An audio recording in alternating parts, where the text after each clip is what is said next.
mega gefreut auf diesen letzten Teil unserer Predigtserie. Es ist genug, was die Bibel zu Klimakrise und Nachhaltigkeit sagt. Hier lacht alles, weil heute so vieles schief geht. Kein Problem. Genau, und ich möchte kurz zu Beginn dieser letzten Predigt wird ein bisschen anders sein als sonst. Ich mache nur eine Kurzmessage und nachher gibt es ein Interview mit 2 Leuten aus der Vineyard. Aber ich möchte kurz zu Beginn ein bisschen zurückschauen noch einmal, was bisher geschah. Wir sind eingestiegen in diese Serie mit diesen 3 Sehhilfen. Vielleicht erinnerst du dich, diese 3 Sehhilfen, die uns helfen, die Schöpfung ein bisschen mehr so zu sehen, wie Gott sie sieht. Und sie sind hier auf diesen schönen Täfelchen. Die erste Sehhilfe ist, dass Gottes Geist in der Schöpfung aktiv und präsent ist.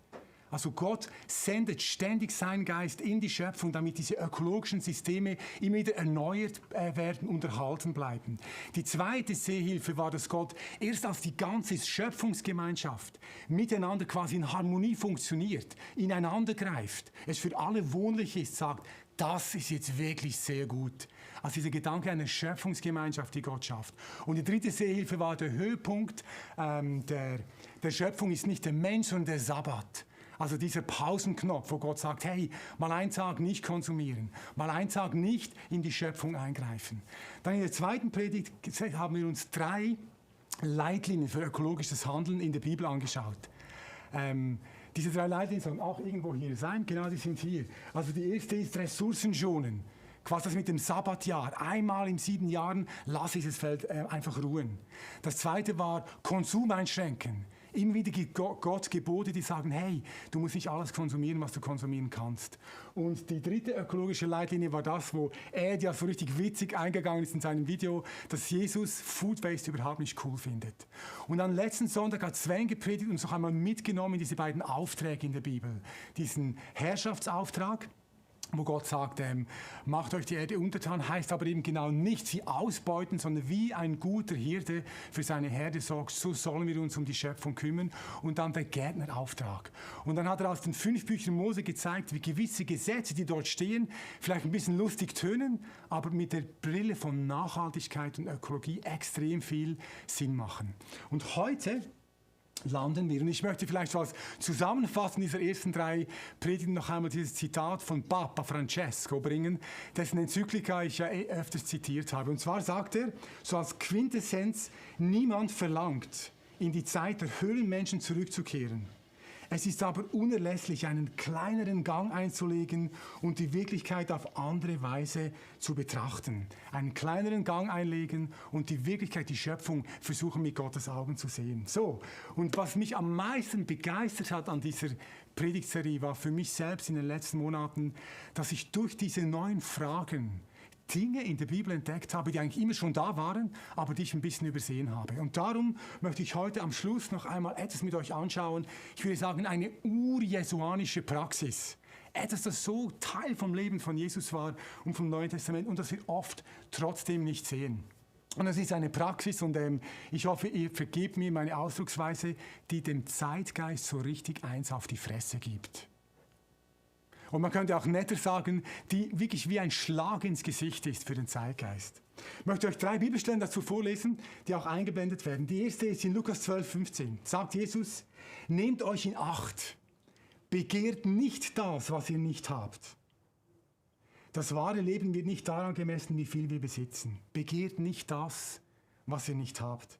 Der zweite Vers stammt von Paulus. Er sagt, nicht, dass ich etwas gebraucht hätte in diesem Brief, sondern ich habe gelernt, mich mit dem zu begnügen, was ich habe. Ich habe gelernt, mich mit dem zu begnügen, was ich habe. Diese urjesuanische Praxis, Genügsamkeit und einfach zu leben. Und in 1. Timotheus 6 sagt Paulus das noch einmal, bringt es richtig auf den Punkt. Er sagt dort, Jesus nachzufolgen mit Genügsamkeit ist ein großer Gewinn. Denn wir haben nichts in die Welt hineingebracht, so dass wir auch nichts hinausbringen können. Wenn wir aber Nahrung und Kleidung haben, so wollen wir uns daran genügen lassen. Darum heißt der Titel der Predigtserie, es ist genug. Und das meinte ich jetzt gar nicht im Sinne von, jetzt ist endlich nur heute unten, könnte man auch so verstehen, sondern es ist genug. Lass dir einmal genügen. Wir haben heute schon mehr als genug, dass es für 7 Leben reicht, um glücklich zu sein. Und wenn wir diesen Text von 1. Timotheus 6 hören, dann ist es für uns ein bisschen wie aus einem Paralleluniversum. Wir sollen uns genügen lassen, wenn wir Kleidung und Nahrung haben. Das ist nicht das Evangelium nach Zalando oder Amazon oder irgendwas, sondern wir sind an einem Ort gelandet, wo wir immer wieder das begehren, was wir nicht haben. Ich habe ein Zitat mitgebracht, das es für mich auf den Punkt bringt. John Mark Comer hat gesagt, Einkaufen ist heute die Freizeitbeschäftigung Nummer 1 und hat den Platz eingenommen, den früher Religion innehatte. Amazon.com ist der neue Tempel. Die Kreditkartenanweisung ist der neue Altar. Doppelklicken ist die neue Liturgie. Lifestyle-Blogger sind die Priester und Priesterinnen. Geld ist der neue Gott. Und es kontrastiert diese Art von Zeitgeist einmal mit dem, was Jesus sagen. Begehrt nicht, was ihr nicht habt. Lasst euch genügen, wenn ihr Nahrung und Kleidung habt. Wie sind wir als Gesellschaft dorthin gekommen? Ich bin kein Verschwörungstheoretiker, aber es gibt ein ganz interessantes Zitat. Vor etwa 100 Jahren sind ein paar Leute zusammengesessen. Einer war ein Banker von Lehman Brothers. Und er hat Folgendes gesagt. Er hat gesagt, damit die Wirtschaft weiter brummt, muss es uns gelingen, Amerika von einer Bedürfnis zu einer Begehrenskultur zu verändern. Die Menschen müssen darin geschult werden, Neues zu begehren, neue Dinge zu wollen, noch bevor das Alte ganz verbraucht ist. Wir müssen eine neue Mentalität formen. Die Wünsche des Menschen müssen seine Bedürfnisse in den Schatten stellen. Also ein Wirtschaftssystem, das darauf baut, dass wir unsere Begehrlichkeiten verwechseln mit dem, was wir wirklich brauchen. Und unterstützt wird dieses System von Propaganda. Man nennt es auch Werbung. Man hat uns glauben gemacht, unsere Wünsche seien wirklich unsere Bedürfnisse. Und es gab einen ganz tragisch-komischen Moment, wo das zum Ausdruck gekommen ist. Vielleicht erinnert ihr euch noch an, September 9/11, erinnert ihr euch sicher noch, als diese Flugzeuge in den Turm geflogen sind, aber vielleicht erinnert ihr euch noch an die Rede, die George W. Bush nach diesem Event gehalten hat. Er hat sich wie ein Vater an die Nation gewendet und das war eigentlich keine schlechte Rede, aber da gab es einen ganz skurrilen Moment. Und zwar hat er gesagt, es darf nicht sein, dass Terroristen dafür sorgen, dass wir keine Geschäfte mehr machen. Und dann kommt dieser Satz, er sagt, es darf nicht sein, dass Terroristen dafür sorgen, dass wir nicht mehr shoppen gehen.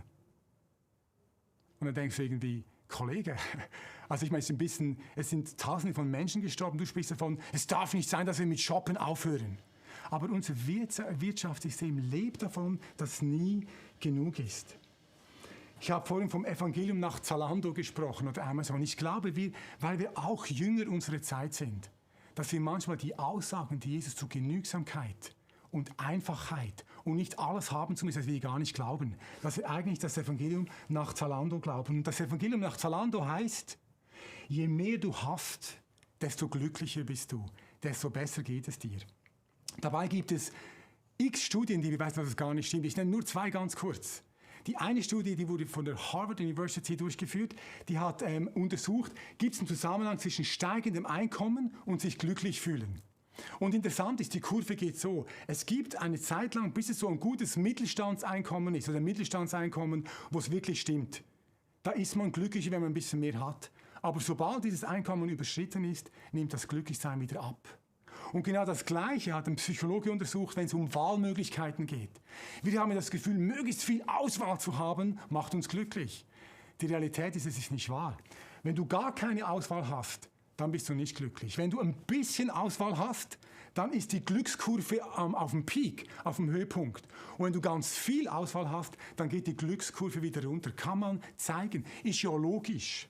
Ich meine, wenn du in einen Laden gehst und du hast 150 Ketchup-Sorten, wer immer das braucht, oder du kannst zwischen 2000 verschiedenen Handys auswählen, dann wählst du und immer irgendwo ist diese Stimme, vielleicht gäbe es noch was Besseres.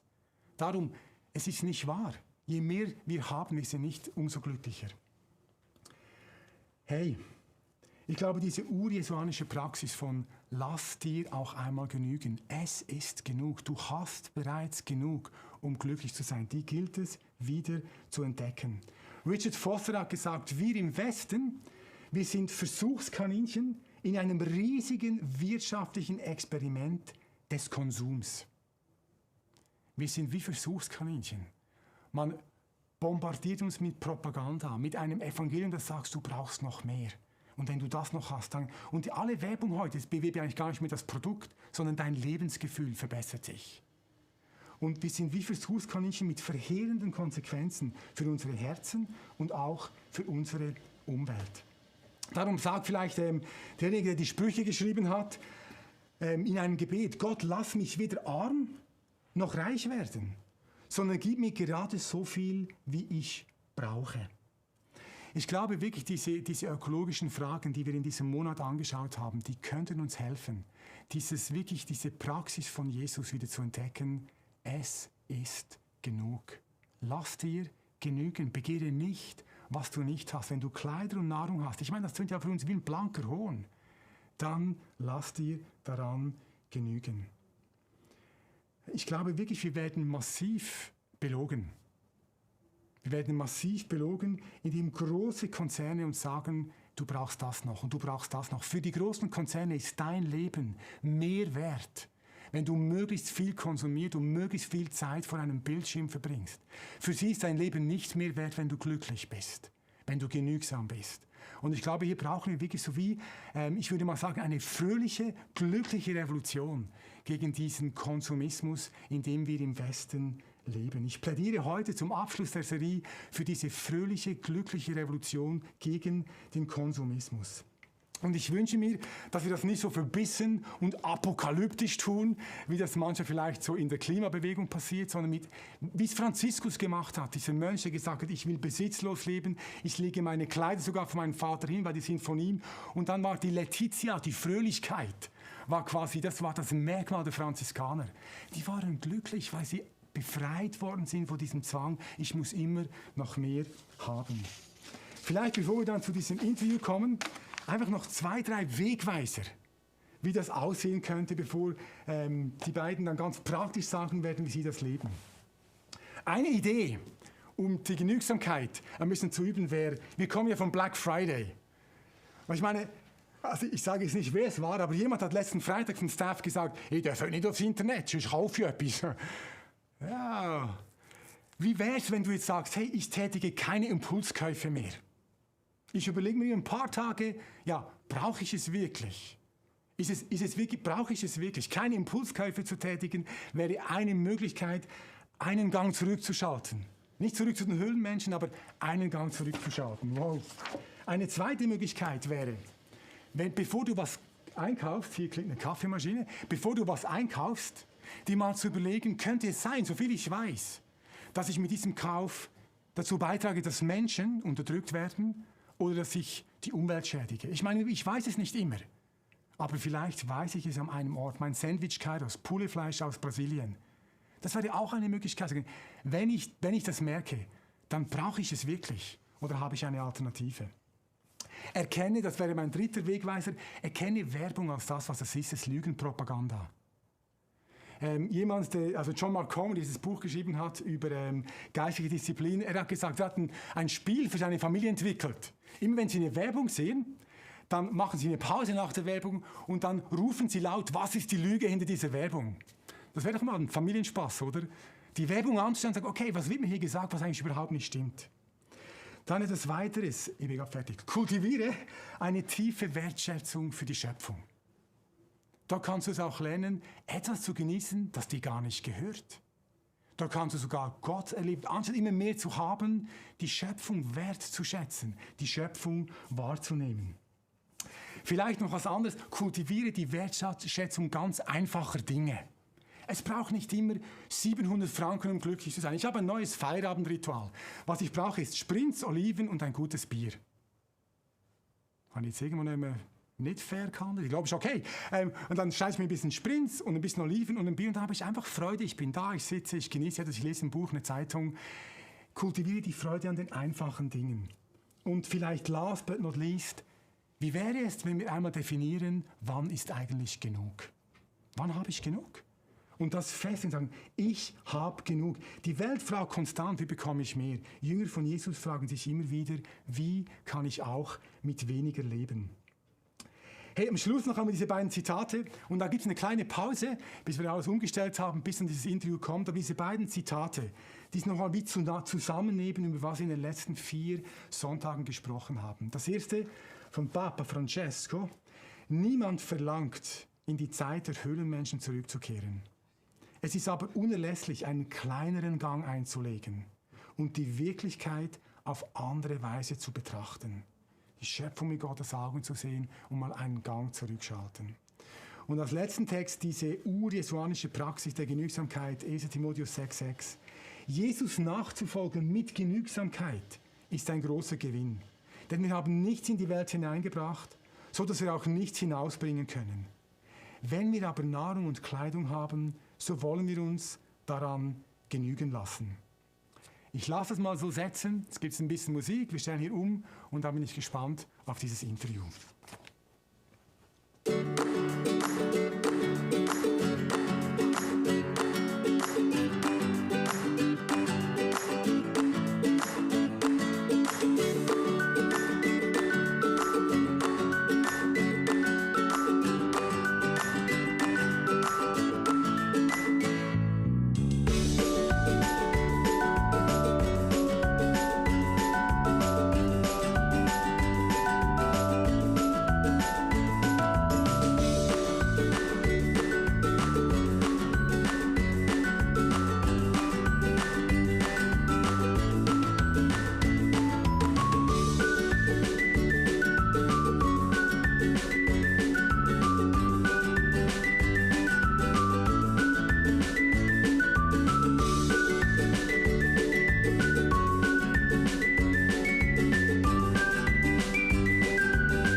Paar Sekunden, glaube ich, hier, um das Studio ganz einzurichten. Oh, Wie geht das mit Ihnen? wunderbar, sehr schön. Wir haben lange jetzt darüber gesprochen, was sagt die Bibel zur Nachhaltigkeit, zur Ökologie. Wir haben auch immer wieder betont, dass wir nicht eine Moralkeule schwingen wollen, dass wir nicht den Leuten erzählen wollen, was sie jetzt tun müssen. Wir wollten wirklich von der Bibel herkommen und die Leute einladen, einmal zu schauen, was hat denn die Bibel vielleicht für einen Blick, was hat Gott für einen Blick auf dieses Thema. Und dennoch ist es natürlich ein Thema, das konkrete Auswirkungen auf unsere Lebensgestaltung haben kann und haben sollte. Und wir sind heute hier und ich möchte ganz herzlich meine beiden Gästinnen begrüßen hier im Studio. Genau, ich denke, ich würde euch bitten, dass ihr euch gleich kurz vorstellt mit dem Namen, vielleicht so, was ihr tut. Und vielleicht könnt ihr auch gleich Bezug dazu nehmen, weshalb denkt ihr, dass ihr jetzt heute hier sitzt? Ich bin Livia Wenger, deine Frau. Ich bin Mutter eines 1,5-jährigen Sohnes, arbeite als Sozialpädagogin zu 30%. Und weshalb ich hier sitze, Ja, ich wurde nicht gefragt, ich wurde angeordnet. Wahrscheinlich, weil ich versuche, das in meinem Alltag schon zu integrieren. Ich bin Alicia Fels, ich bin noch nicht Mama. Ich habe aber vor 3 Monaten geheiratet. Ich wohne in Olten mit meinem Mann Moritz und arbeite als Lehrerin, bin für den Jugendbereich in der Vineyard verantwortlich und genau, mein Lieblingsjoghurt ist Mango-Apfel aus dem Migros. Wunderbar, vielen Dank.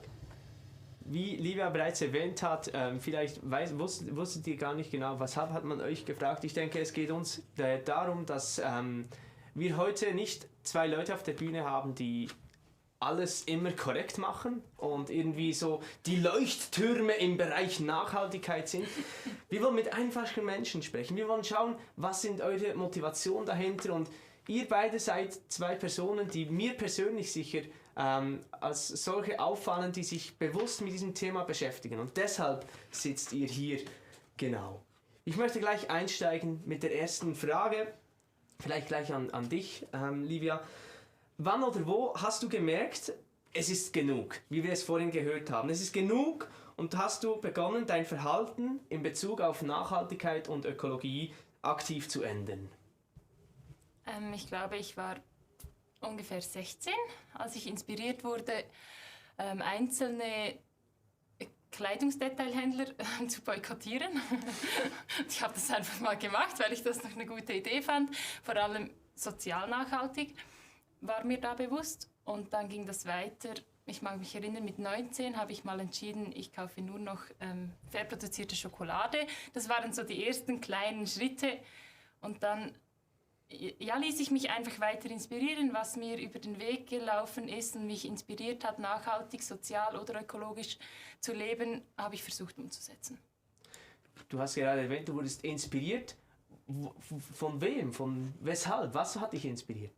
Also mit 15 war das Debbie, jetzt Stadler, meine Jugendleiterin, die irgendwie etwas dazu erzählt hat.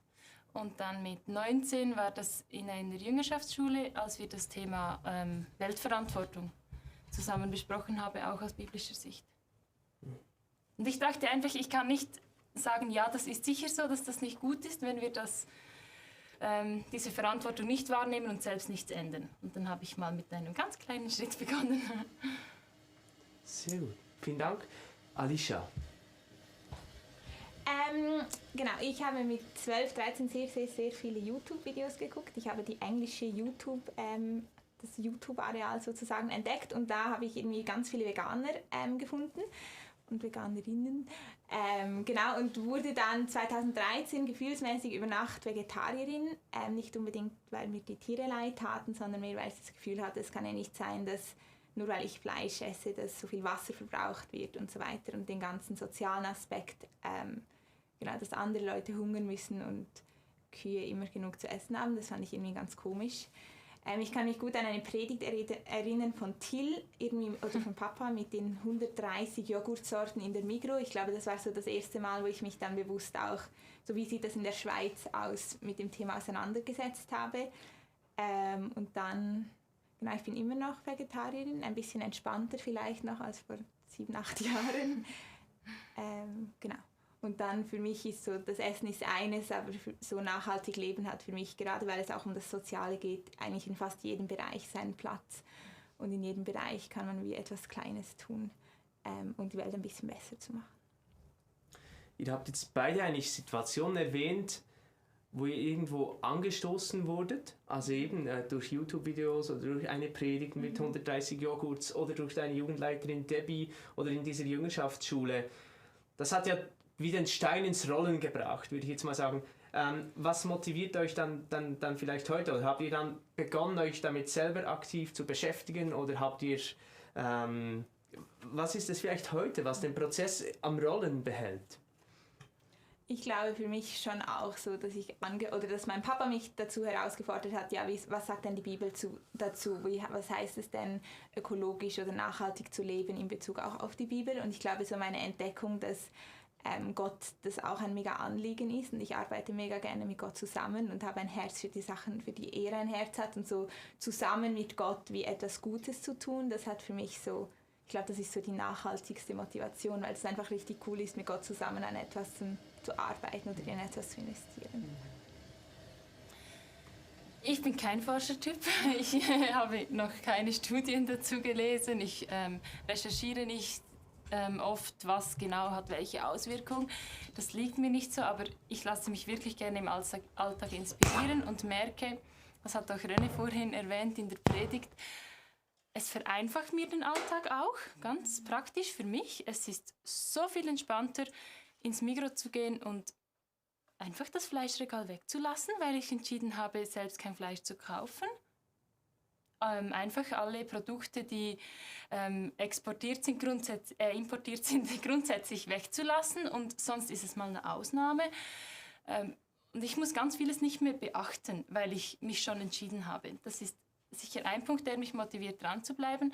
Und das andere einfach, wenn ich immer wieder höre und sehe, was man machen kann und welche Auswirkungen das haben könnte, wenn das mehr Personen auch umsetzen, dann habe ich Hoffnung für die Welt. Ich habe Hoffnung für mich, auch persönlich, für mein Umfeld, auch reduzierter, entspannter leben zu können, den Konsum einzuschränken. Und nicht, weil das ist für mich nicht ein Einschränken, das mich einengt, das ist Freiheit. Mhm. Und ich wünsche, dass mir und anderen, dass wir in dieser Freiheit leben können, nicht mehr uns fesseln zu lassen und knüppeln zu lassen von all den Erwartungen, was man haben sollte und haben muss, sondern bewusste Entscheidungen treffen zu dürfen.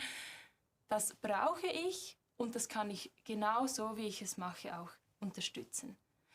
Dabei bleiben wir ganz pragmatisch und es gibt Ausnahmen. Sehr, wir kommen darauf zurück. Ich möchte, ihr habt jetzt beide erwähnt, Fleisch, also du bist Vegetarierin. Mhm. Wir kaufen einfach kein Fleisch ein. Grundsätzlich, man kann es das vegetarisch nennen. Genau, wir haben also unseren Weg gefunden. Aber ich möchte euch die Frage stellen, jetzt vielleicht abgesehen vom Fleisch, es hängt auch wieder mit diesem, es ist genug zusammen. Wo oder wie oder in welchen Bereichen schränkt ihr euren Konsum bewusst ein? Abgesehen vom Fleisch, das wissen wir jetzt. Ich glaube, Kleider sind so etwas. Einfach, oder ich habe mal meinen Kleiderschrank angeschaut, die Hälfte der Kleider habe ich gar nie wirklich getragen, die habe ich dann irgendwann mal aussortiert und gemerkt, ich habe eigentlich genug Kleider, es reicht, ich brauche nicht 25 T-Shirts und dann, genau, es war das so ein bisschen ein Prozess, in dem ich mich damit auseinandergesetzt habe, okay, wenn ich was brauche, würde ich es eigentlich gerne fair einkaufen. Ich war aber bis im Sommer Studentin und hatte nicht so viel Geld und habe gemerkt, einfach bewusst zu konsumieren. Dieser Pulli, der ist auch nicht fair produziert in dem Sinne, aber es ist der einzige Pulli, den ich in diesem Jahr gekauft habe.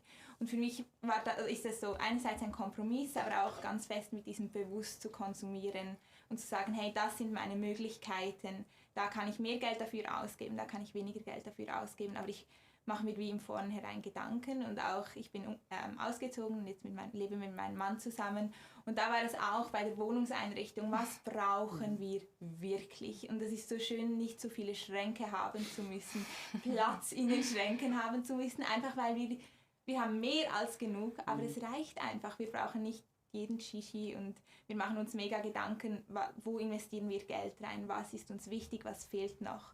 Und deswegen ist unsere Wohnung immer noch nicht fertig eingerichtet, weil es so ein Prozess ist, was brauchen wir, was ist uns wichtig. Ja.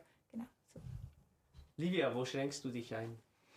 Ja, das kann ich mal so unterschreiben. Das passt auch zu uns. Ich glaube, das ist einfach grundsätzlich, sage ich mir, ich versuche mir bei allem, was ich konsumiere, mich zu fragen, brauche ich das wirklich?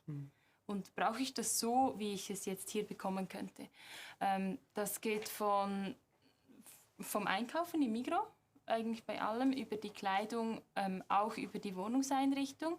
Wir haben ganz bewusst sehr vieles auch aus der Brockenstube geholt, was wir brauchen. Das dauert dann ein bisschen, bis man das findet, was man möchte. Wir haben einen kleinen Kleiderschrank. Ich habe schon mehrmals erlebt, dass Freundinnen bei mir waren, was, habt ihr alle Kleider da? Ja, weil das war für mich nie eine Frage, es hat einfach gereicht. Beim Transport auch. Also gerade brauche ich ein Auto. Wie oft brauche ich ein Auto? Wir haben jetzt keins. Wir nutzen manchmal das Auto der Nachbarn. wie oft brauche ich das wirklich? Wann erleichtert es mir den Alltag so sehr, dass es sich für mich lohnt, diese Ressourcen zu brauchen? Und wann geht es auch mit ein bisschen mehr Beinkraft und dem Fahrrad? Eigentlich überall versuche ich mir diese Frage zu stellen. Alicia, du hast vorhin bereits erwähnt, dass wie dein Weg war so von einem YouTube-Video und dann irgendwann habe ich nachgehakt und was hält dich dann heute vielleicht daran, dass du gesagt eben das zu entdecken, was Gott eben, wie er denkt. Was hat dich jetzt in der aktuellen Predigtserie am meisten angesprochen? Also war am relevantesten für dich? Ich glaube einfach grundsätzlich so, dass das Thema in einer Kirche so behandelt wird. Ich glaube, für mich war es super cool zu sehen, hey, was sagt die Bibel dazu? Es ist nicht nur oberflächlich, mich hat es mega fasziniert, wie tief es war. Für mich so ganz konkret am relevantesten war wirklich so, hey, Gott hat ein Herz für diese Welt und Gottes Geist ist wie in dem, was er geschaffen hat. Und Sorge zu tragen zu dem und wirklich so, ich liebe es einfach mit Gott zusammen Sachen zu machen und ich glaube, das war so das, was ich zwar schon wusste, aber was wie neu auch ausformuliert wurde, wo ich das Gefühl habe, ja, da könnte ich auch mal Kollegen hinsenden und sagen, hey, für Gott ist das auch wichtig oder auch relevant. Genau. Livia, was war für dich so die letzten 3-4 Predigten eigentlich? Ich habe mir vorher einfach nicht so bewusst Gedanken gemacht, wie sieht Gott die ganze Nachhaltigkeit und Ökologie. Auch weil es für mich irgendwie einfach klar war, ja, wenn ich etwas für Menschen und die Umwelt tun kann, dann ist das sicher in Gottes Sinn. Das habe ich einfach mal so genommen, nicht groß hinterfragt, nicht groß geforscht, mein Typ. Aber einfach das ganz fundamentiert auch bestätigt zu haben, dass das wirklich Gottes Anliegen ist. Und vor allem dieser Gärtnerauftrag, der gefällt mir einfach so gut, das Bebauen und Bewahren, dieses Nutzen und dafür sorgen, da geht mein Herz auf, das ist so schön. Auch wenn ich an meinen Garten denke. Und ich glaube auch, was ein mega wichtiger Punkt ist, dass einerseits geht es um die Natur, aber ganz oft, wenn wir bewusst konsumieren oder uns mit Ökologie auseinandersetzen, geht es ja auch tatsächlich um die Menschen. Also die Natur ist auch mega wichtig, aber ich glaube auch die Menschen, gerade wenn es jetzt um Kleider geht, ich glaube, da kann man, ist nicht nur die Natur, sondern die Menschen, die liegen Gott ja so oder so am Herzen. Das ist ein richtig guter Punkt. Hey, und wenn du dich jetzt fragst, ja, was wurde denn da gepredigt, zieh dir diese Predigten rein. Ich finde sie alle in unseren YouTube-Kanäle. Diese Serie, es ist genug, hat den ganzen November über gedauert. Es sind 3 Predigten und die heutige Kurzpredigt, also insgesamt 4 Predigten zum Nachschauen und es lohnt sich wirklich.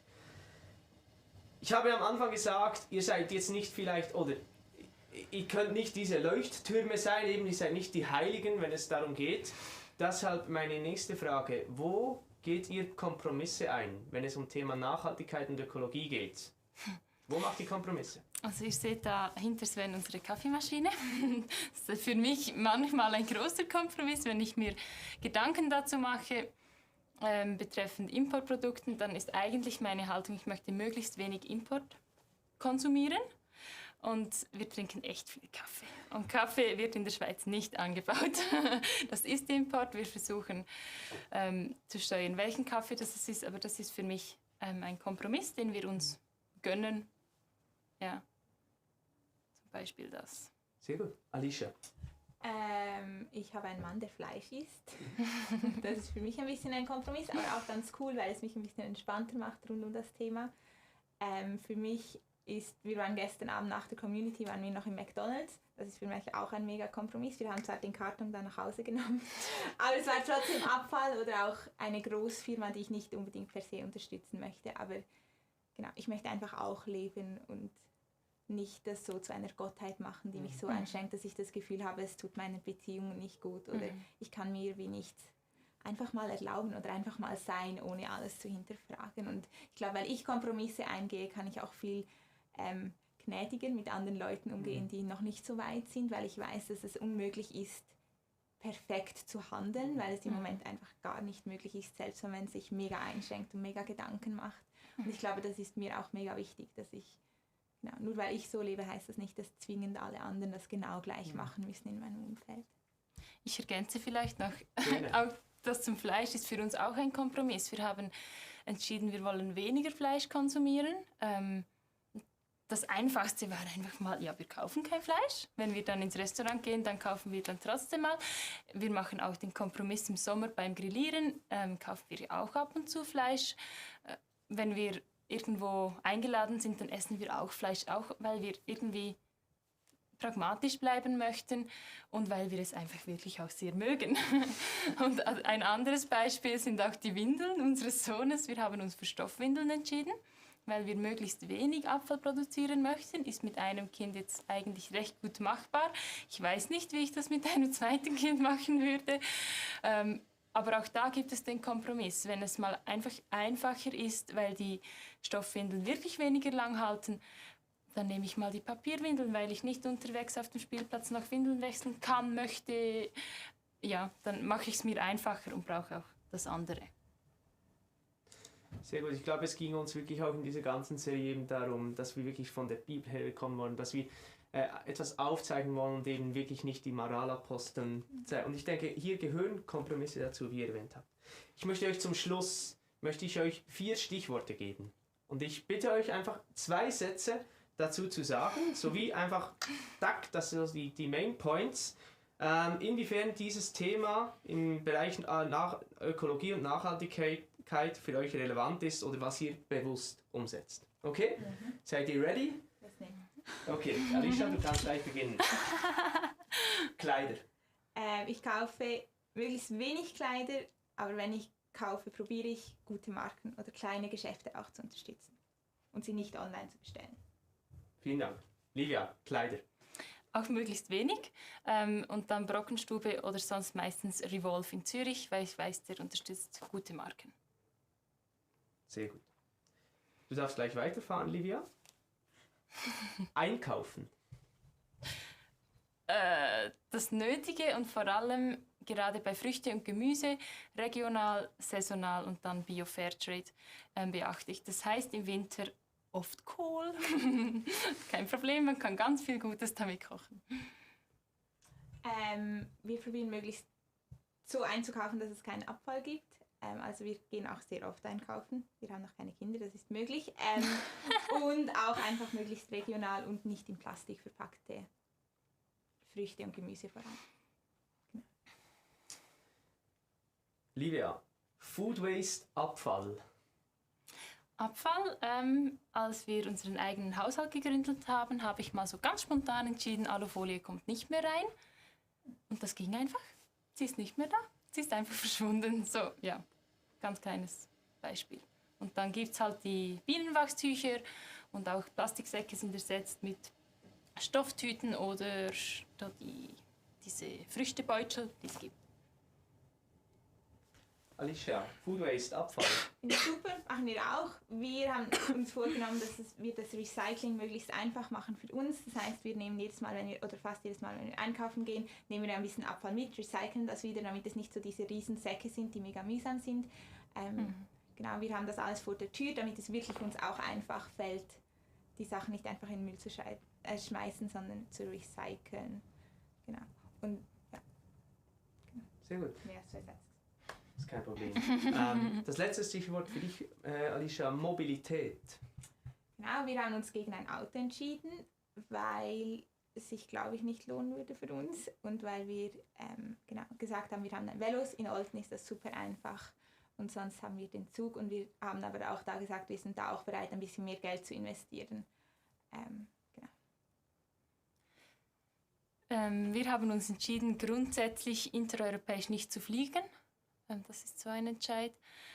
Und wir versuchen möglichst viel mit dem Fahrrad zu machen und sonst ÖV und sonst einmal das Auto. Sehr gut. Wunderbar. Ich möchte euch beiden ganz herzlich danken, dass ihr hier vor die Kamera gekommen seid und Rede und Antwort hier gestanden habt. Wirklich wunderbar. Ich hoffe auch, dich hat diese Serie inspiriert oder auch du hast dir vielleicht jetzt ein paar Dinge herausnehmen können, die du denkst, das könnte ich eigentlich auch mal versuchen. Ich möchte noch etwas zum Schluss sagen und zwar, ich habe, als ich letzte Woche gepredigt habe, davon gesprochen, dass ich so ein Skript geschrieben habe Es ist ein Skript, es ist keine theologische Arbeit. Ich bin nicht Theologe, ich bin Physiotherapeut. Und mich hat einfach dieses Thema interessiert. Ich wurde sehr gut unterstützt von René insbesondere. Genau, wenn du dieses Skript gerne lesen möchtest, weil du dich interessiert, was darin steht, dann schreib mir eine E-Mail. Meine E-Mail-Adresse wird jetzt gerade eingeblendet. Kannst du mir einfach schreiben und dann werde ich dir dieses Skript gerne zuschicken als PDF und dann kannst du das mal durchlesen. Gut, ich danke euch ganz herzlich, dass ihr hier gewesen seid.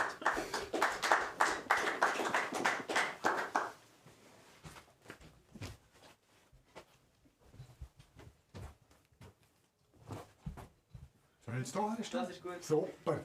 Hey, wir sind am Ende dieser Reise. Für mich war es eine super spannende Geschichte. Schon die Vorbereitung auf diese Serie, was Gott alles mir gezeigt hat, aber auch diese Predigten ganz konkret, dieses Interview, ich fand es super. Hey, was ich wirklich hoffe, was du mitnimmst, ist einfach ein bisschen einen anderen Blick auf das Thema, dass du wirklich gemerkt hast, hey, Gott ist selber total engagiert für seine Schöpfung und er lädt uns ein, da mitzuarbeiten. Vielleicht einen oder anderen Impuls, so diesen kleinen ersten Schritt zu tun, einen Gang zurückzuschalten. Und ich hoffe, du entdeckst die Freude, einfach die Lebenslust, die darin stecken kann. In diesem Sinne landen wir auch heute Morgen. Ich würde trotzdem gerne noch, dass du aufstehst und wir am Schluss dieses Livestreams wirklich uns segnen lassen von Gott. Ich möchte den Segen noch sprechen. Vater, Schöpfer des Himmels und der Erde, wir danken dir wirklich für deine Schöpfung. Wir danken dir, dass du uns das anvertraut hast. Und ich bitte dich, dass wir Menschen werden, die da ein bisschen mehr mit dir zusammenarbeiten, vielleicht als bis jetzt. Und diese kleinen Schritte tun können und diese Schöpfung mit deinen Augen zu sehen. Und in diesem Sinne möchte ich wirklich jeden, der hier zuschaut, jede, die hier zuschaut, segnen im Namen des Vaters, des Sohnes, des Heiligen Geistes. Möge sein Frieden und seine Gelassenheit und seine Genügsamkeit mit dir sein in den kommenden Tagen. Amen. Hey, super cool. Es wird nächsten Sonntag keinen Livestream geben. Wir machen Kirche ohne Mauern. Nächsten Sonntag in 2 Wochen steigen wir dann ein in unsere obligate und ich freue mich schon darauf, Weihnachtsserie. Es wäre cool, du wärst dann auch wieder dabei. Ganz schönen Sonntag.